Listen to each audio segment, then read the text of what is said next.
Hello, my wonderful and amazing Queen May armies, Queen May Nation. Welcome back to my YouTube channel. Alright, so my people, you all know that Queen May Edochie has set a great example for all women. When she discovered that her husband, being Yul Edochie of nearly 20 years, had betrayed her by engaging in a prolonged adulterous relationship to the point of venturing into an unlawful polygamy. Queen May Yul Edochie was faced with extreme choices. I'm telling you, it was something no man should uh, have ever deal with. I'm telling you guys for free. So the first challenge was how could she explain the situation to her four children, especially teenage children. Daniel Edochie was a grown-up child, and the rest were just small children like that. And it could it her problem was, how could I explain it to them so that it will make sense? And the second challenge was, how could she reconcile the new reality with her age-long vision and divination of her family? So her parents were not polygamous. None of her siblings was in a polygamous marriage. Her parents-in-law were not polygamous. Sapit Edochie is not a polygamous man. He's not a polygamist. So there was nobody around her who was a polygamist. So it would be indeed an impossible task for her to try to adjust to polygamy. Yes, for her to adjust to polygamy. And besides, what about the vows she and Yul Edochie exchanged on their wedding day? To be loyal and faithful to each other, for better, for worse, to support each other in good time and in bad times. So does it mean that those vows meant nothing?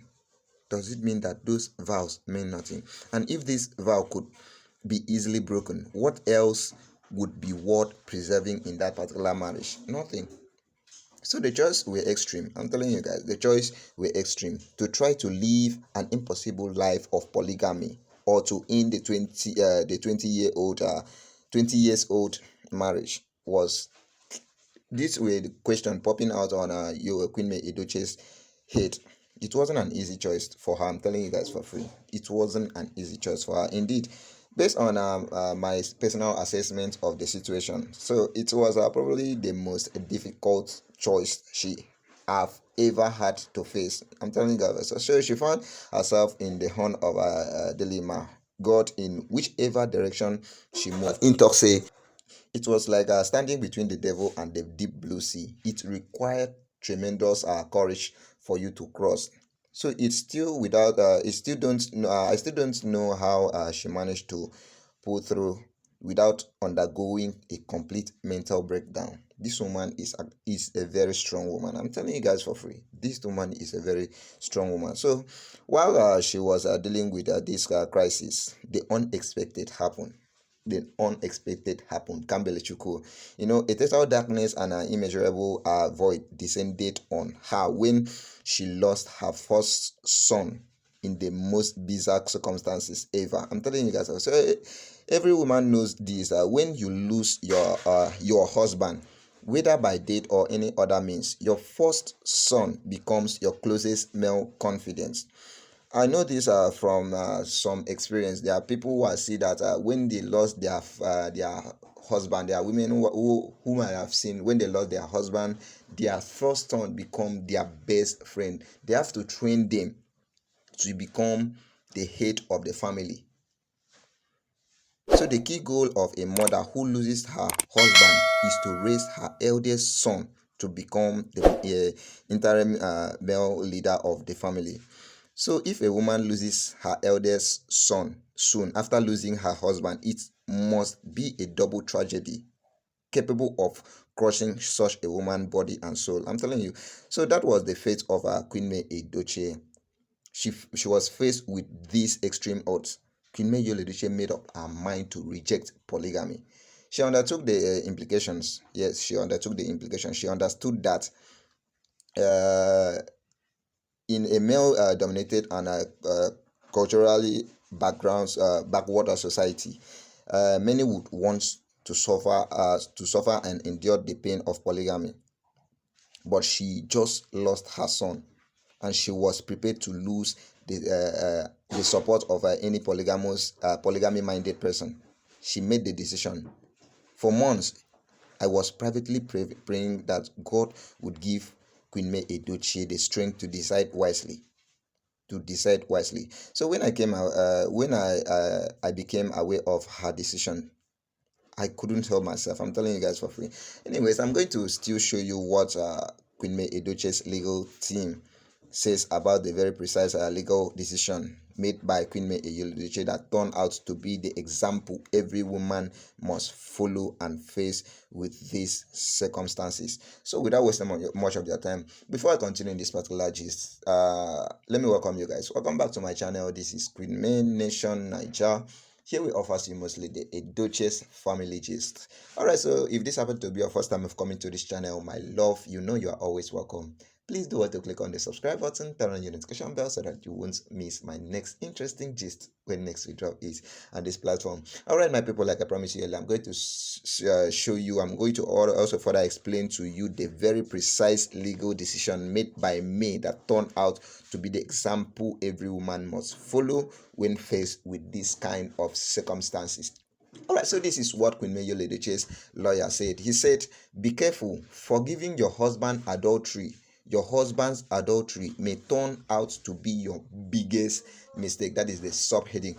So if you continue by saying, when it comes to overlooking your husband's adulterous behavior, Nigerian's law is not different from the law of other countries. He continued by saying, "Forgiving your husband's adultery can put you in a difficult legal position. So, if you want to reject your husband's adulterous behavior, you must do it immediately and completely.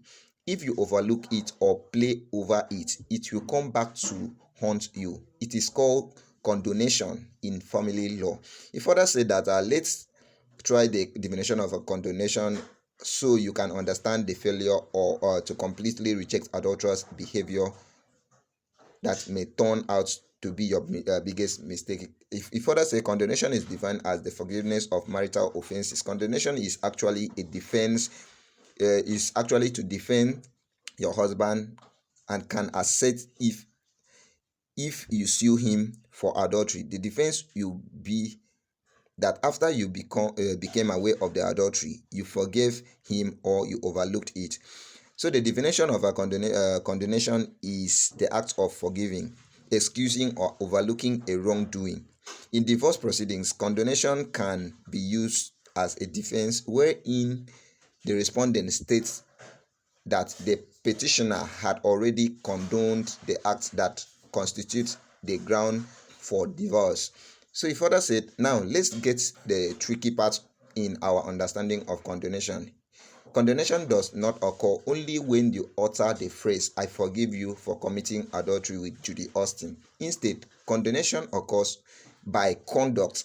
When it came to light that he had been dating Judy Austin for 6 years and actually had a child with her, what did you do as a wife? When he begged his wife to forgive him, what did she do? He also tried to continue conjugal contact with his wife after she became aware of Judy. If his wife had allowed him to touch her again, that would have amounted to condonation, and if that had happened, it would be difficult for the wife to succeed in her divorce petition. The pro-polygamist would be able to assert the defense of condonation by saying to the court, "My lord, she forgave me and overlooked it by the fact that we continued as husband and wife after she became aware of what I did with Judy Austin." So, however, the very intelligent wife did not allow him the opportunity of that defense. Once she became aware of this particular his affairs with Judy Austin, she said, "No more, you can't touch me again." By such a brilliant, immediate, and complete rejection of his adultery, the wife will win her divorce case because there was never any condonation. And when he tried to bully her over her decision not to be touched by him anymore, she slammed him with a petition. So other African women should learn from this intelligent woman. You need to be able to say a clear and complete no to rubbish.